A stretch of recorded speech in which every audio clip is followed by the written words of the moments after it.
Let's talk about anime. এই anime মানে cartoon না? কি হলো?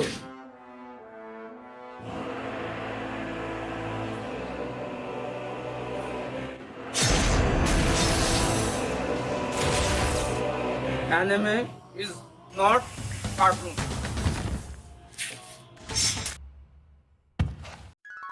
এই কই তুই? না, অ্যানিমে কার্টুন না। What ever bro. যাই হোক, আমি যদি আপনাদেরকে অ্যানিমের কথা বলি, আপনার মাথায় কি আসছে? Epic combat, energy, lots of fighting, right? Well, that's not the case. In fact বেশিরভাগ মানুষ জানেই না যে তারা ছোটবেলা থেকে যে ডোরেমন, পোকেমন, নিনজা হাতোরি, ড্রাগন বল দেখে বড় হয়েছে, এগুলাও অ্যানিমে। হেন্তার কথা তো বললামই না। এখন আমাকে জিজ্ঞেস করবেন না যে আমি অ্যানিমে দেখছি কিনা। কেমন ডোরেমন, পোকেমন তো সবাই দেখছে, আমি আরও কয়েকটা দেখছি। Now the question is, what is anime and how it got so popular. This is the story of anime.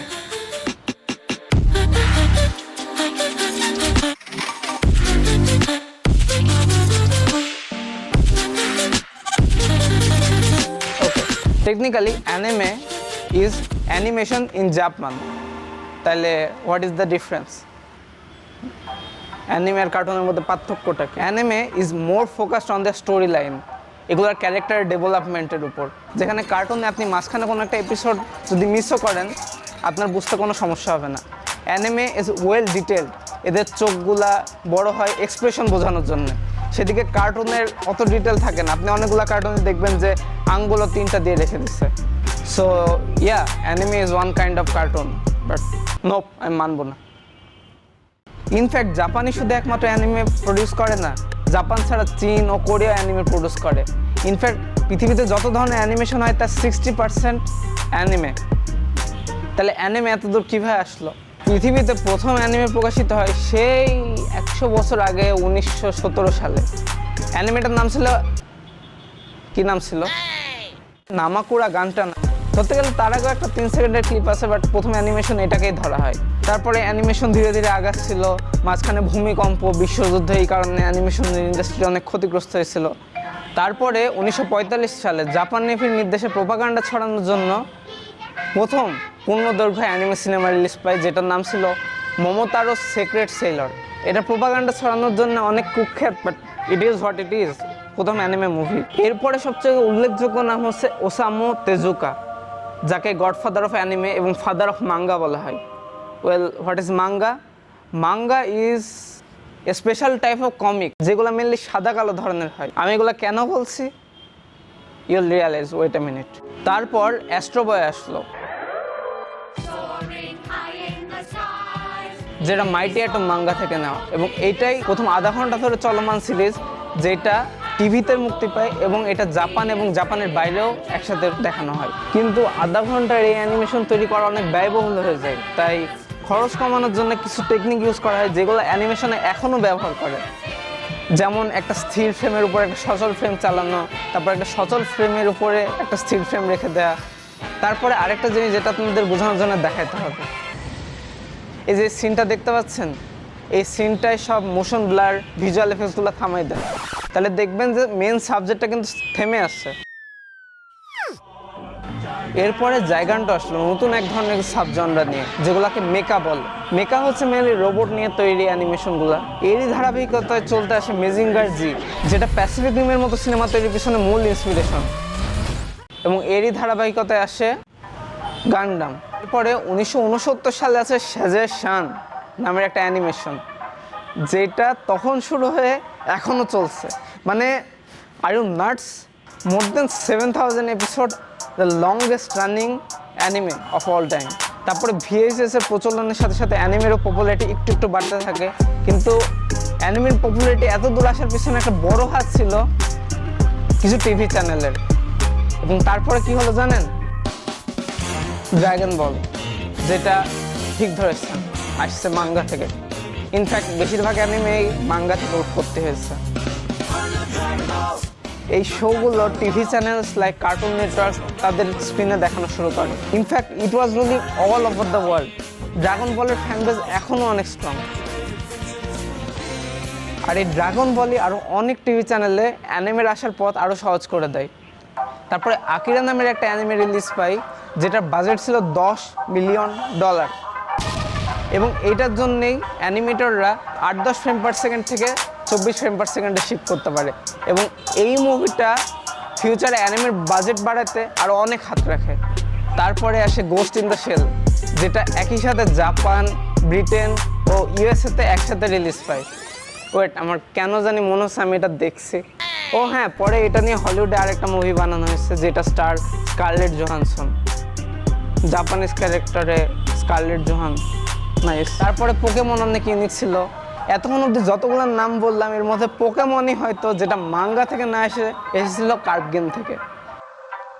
এরই ধারাবাহিকতায় আরও কয়েকটা মুভি রিলিজ পাই, যেমন মাইন্ড নেভার টটরো, স্পিরিটেড অ্যাওয়ে, যেটা এখনও অবধি মোস্ট সাকসেসফুল অ্যানিমে মুভি। তারপরে জন্ম নেয় the big four, one piece, Naruto, bleach, fairy tale. এবং এগুলার মধ্যে সবথেকে ফেমাস অ্যানিমে হচ্ছে ওয়ান পিস, যেটা এখনও চলছে। এবং এটা also the most selling manga of all time. এগুলা অ্যানিমেকে একটা নতুন রেকগনিশন দেয়। অ্যানিমে আর খালি বাচ্চাদের কার্টুন ছিল না, এটা এখন তৈরি হচ্ছিল আরও অনেক বড় অডিয়েন্সের জন্য।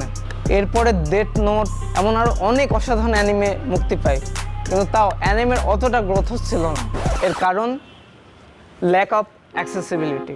মানে তখন অ্যানিমে দেখার কোনো লিগাল ওয়ে সেভাবে ছিল না। আপনাকে লিগালি দেখতে হলে এই জিনিসটা পুরোপুরি কিনতে হবে, নাইলে রিড মাঙ্গা। কেমন, আমি তো টেক্সট বুকে পড়ি না, মাঙ্গা তো মাঙ্গাই। তারপরে 2013 সালে অ্যানিমে পাই এদের প্রথম স্ট্রিমিং সার্ভিস, যেটার নাম ক্রাঞ্চিরোল। আর তারপর থেকে people started to talking about the shows that were in Dragon Ball, like Attack on Titan,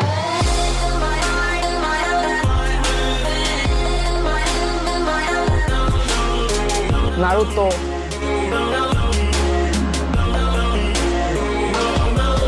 one Punch man,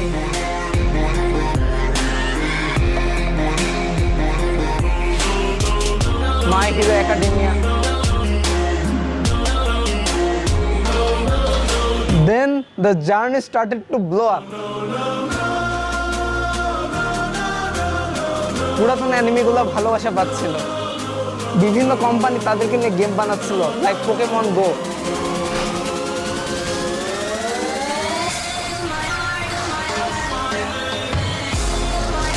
হলিউডও বিভিন্ন অ্যানিমেকে অ্যাডাপ্ট করে মুভি বানাতে শুরু করলো।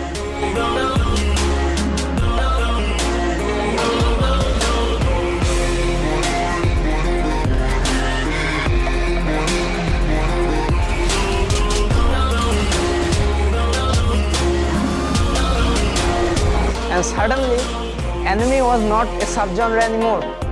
It became an accepted piece of medium.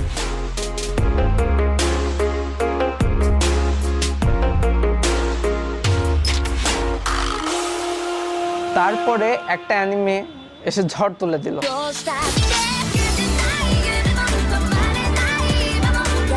Demon Slayer broke the internet. Episode 19-এর fighting viral হয়ে crazy.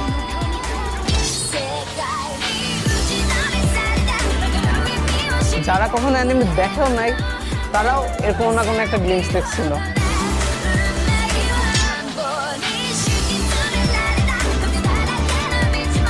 আর আপনি যদি নাও পেয়ে থাকেন, আমি আপনাকে আজকে শুরুতেই দেখাই দিচ্ছি।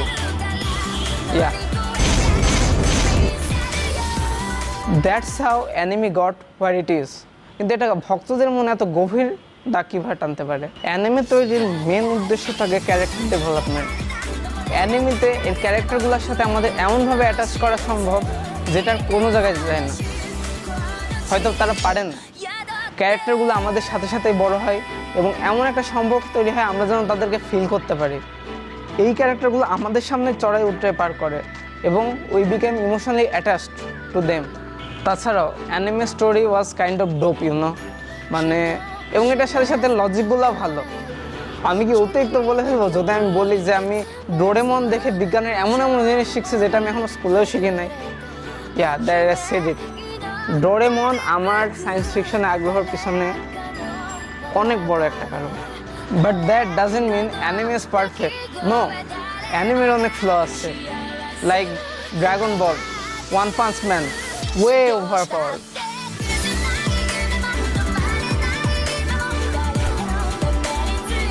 ওয়ান পিসে নায়কটা এখনো সমুদ্রের রাজা হতে পারে নাই। নারুতো 2 মিনিট পর পর অতীতে চলে যায়। What is that?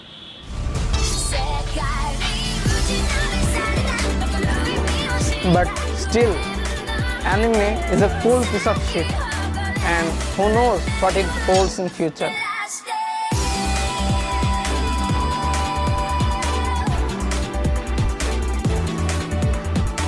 Let's wait and watch.